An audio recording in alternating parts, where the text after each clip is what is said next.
Good morning, or depending on when you're watching this, good afternoon, good evening, or good night. My name's Ross, and as always, told out of Voice of Radio. So today we need to take a look at some very good, very important, very beautiful, very many different things. New reveals from Pokémon 151, Scarlet and Violet 151. As it's known over here. And we've got a couple of very, very good looking cards. And we've got a couple of very, very relevant cards in terms of playability. So you know what, ladies and gentlemen? This makes me very, very happy. So let's start off with Poliwhirl, shall we? Poliwhirl's gone and been revealed. And oh my goodness, this Poliwhirl, absolutely stunning. And it gets kind of annoying at times, right? Because I keep describing these artwork rares, these illustration rares, as among the best cards we've ever seen artwork-wise. And it's because they just uniformly are. Every time we see more of them, they're just more and more beautiful. And I'm sorry, ladies and gentlemen, I'm sorry. This is the best we can do. We did actually have this one revealed weirdly in not great quality a little while ago, but it was a Twitter thing they did, so we don't need to talk about it too much, and it's not even the fully evolved Pokemon, but they went and revealed this. I had to just remind you about this artwork quickly, and just the rain and the reflection, and I tell you what, I told you that I wanted to go to Japan and have really heavy rain just so I could really appreciate this artwork a little bit more. Well, somebody listen, ladies and gentlemen, because, I got hit by a literal actual typhoon when I went to Japan. And you know what? Bit heavier rain than is shown in this image, I'll be honest with you. Now, another one that's gone and been shown off here is Blastoise, and Blastoise is awesome. And sure, we've seen Blastoise before, but now we've got the special illustration rare, and it is absolutely stunning. Mitsuhiro Arita has been doing these cards really since since the beginning of the game. You know, that base set Pikachu, that base set Charizard, arguably the two most iconic cards in the history of the Pokemon TCG. I mean, certainly the Charizard is, and good argument for putting Pikachu second. Yeah. They were both Mitsuhiro Arita. Just an absolute master of Pokemon TCG artwork. And now we've got this wonderful Blastoise. Now, the regular version of this was shown off a little while ago, and it is potentially a very good card. This is one that I have absolutely got my eye on as being a potentially very playable, interesting card. It's got 330 HP and an ability that reduces damage done by attacks by 30. And then for 2 energy, it does 140 for each energy you discard from your hand up to 2. So 2 energy on, 2 energy in your hand, 280. I don't know, ladies and gentlemen, that seems like it could be pretty gosh darn good. So they are the beautiful cards that have gone and been revealed. But what about playable cards? Well, there is a new playable card that has gone and been revealed that I genuinely think is going to wreck some decks and I think could be really, really good. And that is Aerodactyl. I love this Aerodactyl. This Aerodactyl, absolutely stunning. The artwork is by Shinji Kanda, which I know an awful lot of people are big fans of. Not one of my favorite artists personally, but I know an awful lot of people just adore the artwork here, and that makes me very, very happy indeed. But it's not the artwork which I think makes this a very, very, very interesting card. It is the attack. And I don't mean Glide 1 energy 30. I mean Devolution Ray. 2 energy, 100 damage. But if your opponent's active Pokemon is an evolution Pokemon or an evolved Pokemon, devolve it by putting the highest stage evolution card on it into your opponent's hand. And crucially here, it does 100 damage. And that is very, very, very, very important. Because it basically means you don't care whether your opponent used rare candy or not. There are very, very few evolving stage 1s that have more than 100 HP. And what that means is whether your opponent used rare candy to skip the stage 1 or evolved up using the stage 1, you're probably getting a KO here. And there are very, very relevant decks that you are going to be able to get hilarious KOs with here. I mean, take Gardevoir.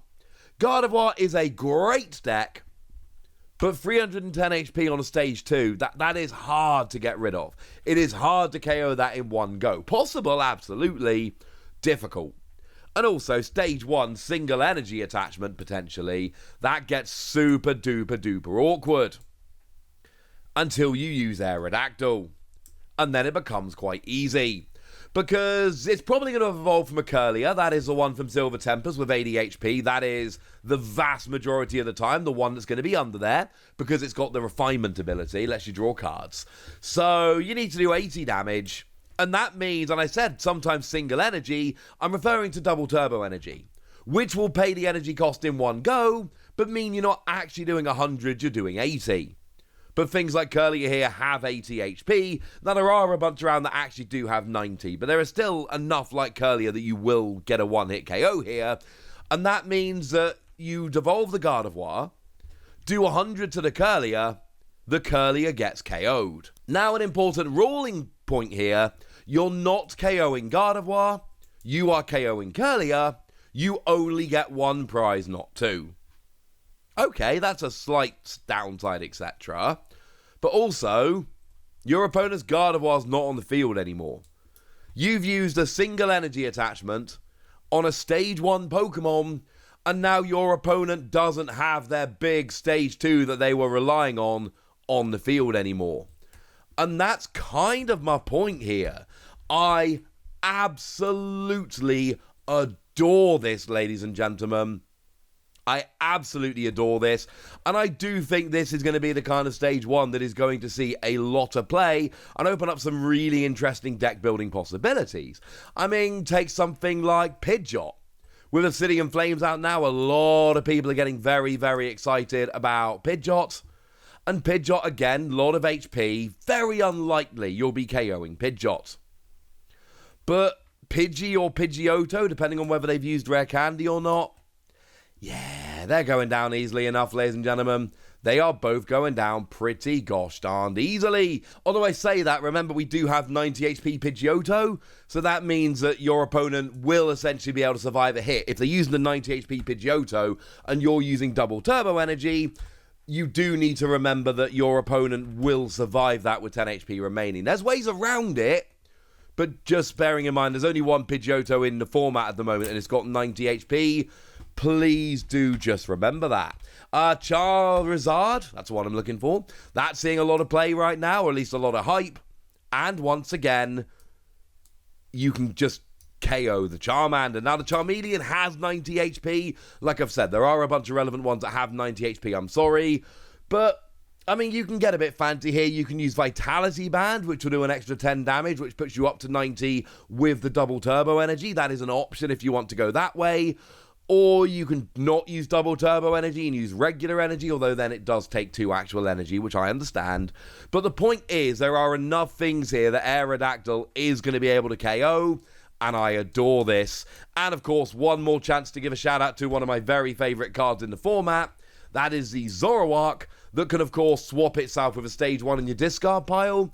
So if you're against something like a Gardevoir or a Charizard or something that you can take advantage of here, just use your Zorawak to swap for an Aerodactyl in your discard pile, and you're rolling. And as a side note, obviously Aerodactyl is a little bit annoying because it evolves from Antique Old Amber. It's not your regular, ordinary, everyday, run-of-the-mill stage 1. But you can just use Zorawak to swap into it, and then it will just be treated like an ordinary, everyday, run-of-the-mill stage 1, and that will make your life a little bit easier. And then one more card they've gone and revealed here is Gengar. We like Gengar. Okay, fine. They did actually, in the reveal, they revealed Wigglytuff, and I love Wigglytuff. It is a card I love from the new set.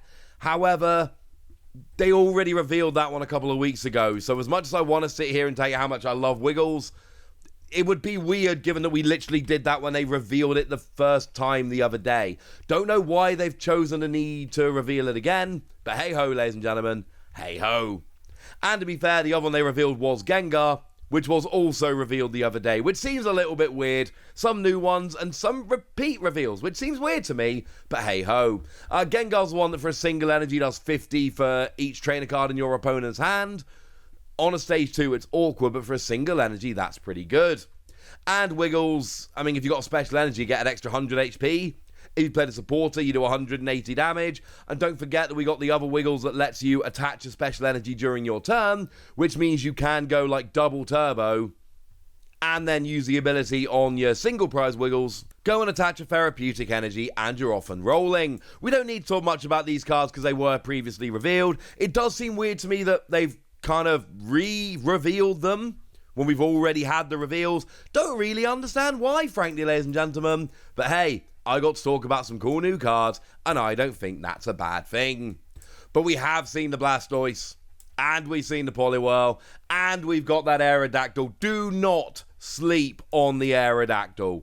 That Aerodactyl could be legit. But now, ladies and gentlemen, I want to hear from you guys. I want to know how excited you are about these cards. I want to know what you're looking forward to. I want to know how hyped you are for Pokemon Card 151. So let me know in the comment section. Go nuts! Be nice! And then make sure you like this video, subscribe to this channel, follow me on Twitter at the Wasi.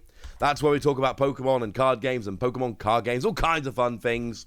And please do consider checking out patreon.com/PTCG Radio, where you can support the channel, get some bonus podcasts, join a Discord, and all kinds of fun things.